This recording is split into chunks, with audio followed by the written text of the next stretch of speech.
The harmonic drive ratio. Interactive calculator helps engineers determine critical parameters for harmonic drive gear systems in precision applications. Let's explore the inputs. First, select your calculation mode from the drop-down menu.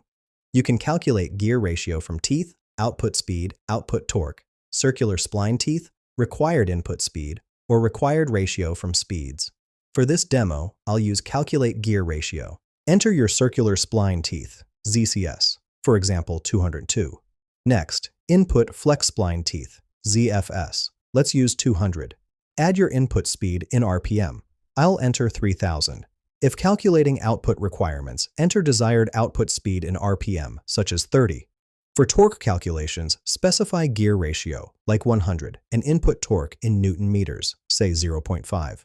Finally, set efficiency percentage, which defaults to 85%. Click Calculate to process your values. The calculator determines the gear ratio by dividing circular spline teeth by the tooth difference.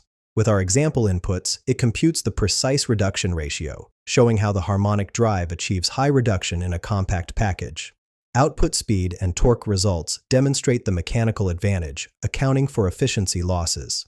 These values are essential for sizing motors and validating system performance. Find the link in the description below.